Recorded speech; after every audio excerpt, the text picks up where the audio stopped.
Yo, I miss E3. The feeling of being a gamer and having this massive live event where gamers of all kinds, I don't care whether you're a Nintendo player, Sony pony, Xbot, whatever, is so satisfying. And the fact that we haven't had one in so long because these gaming companies found their alternative to save money is so lame. I'm so tired of these showcases, directs, forwards, whatever these gaming companies call their cheap E3 replacements. I understand why they do them. It saves money and gives their games their own time in the spotlight, but screw it. Most of them are boring, too long, and offer so much fluff and padding. I end up being on my phone most of the time to keep myself busy. I miss that live event feel that E3 used to have when they ever announced games or launched new consoles. We would never ever get moments like this. Is that show Eris walking? Oh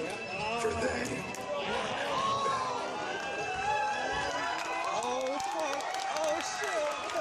Oh dude! Oh fuck! Oh man! Holy shit! Is it a sequel or a remake? Dude! Yeah! Yes! Dude! Or this. Then show me what you know. I am hungry. Feed us.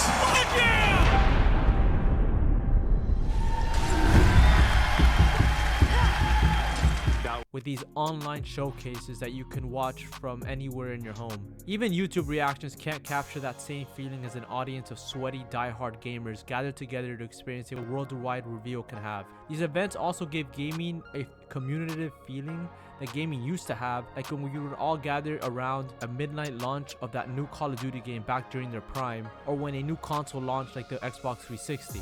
I don't know, maybe I'm just growing into that age where I can reminisce about the good times, even though I'm in my early 20s, but who knows, to these kids I can still be considered old. I miss when E3 events had those embarrassing moments that would get made fun of.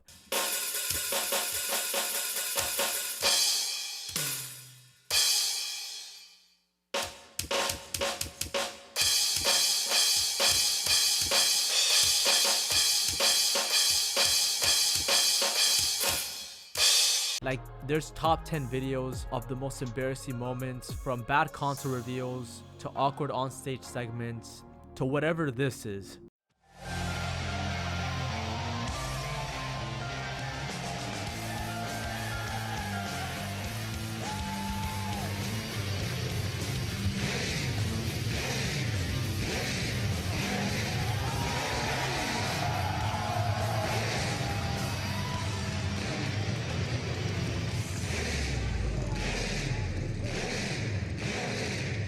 Now these presentations have just become so professional and boring, with just these executives talking and talking and talking. And then you have the showcases that show these 30-second or a minute and a half cinematics, just so then we can go back to these like 30-second segments of squares and circles and triangles.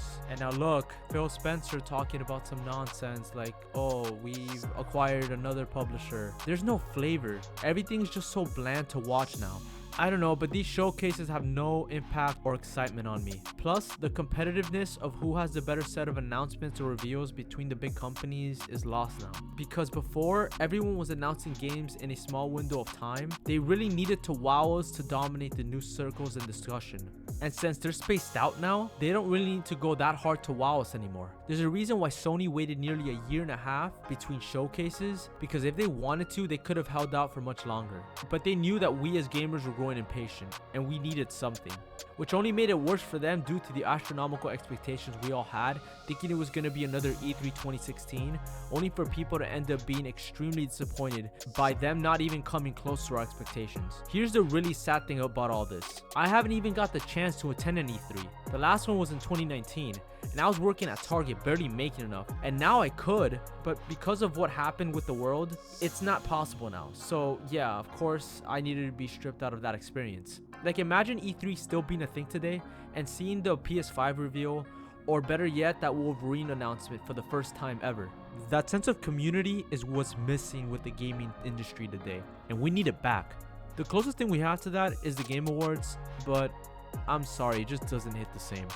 Like, it wants to be E3 so bad, but it's being held back by what it's supposed to be in the first place, an awards show. And it is clear that they can't handle being both an E3 replacement and an awards show because the length nor the announcement to justify what's being presented.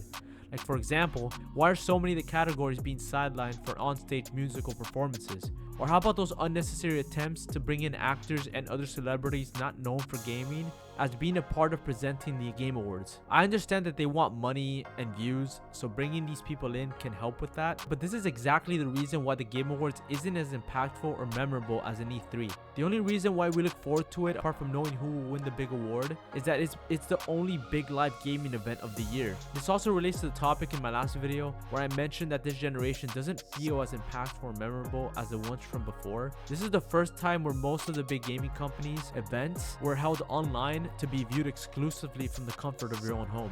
I mean, there are a lot more problems than just that, but I think this is a big one. All this is to say is that I'm still bitter about not having the chance to go to an E3 event, and until that comes back, which is not gonna happen, this rant is the closest I can get to any sort of cope about that particular issue.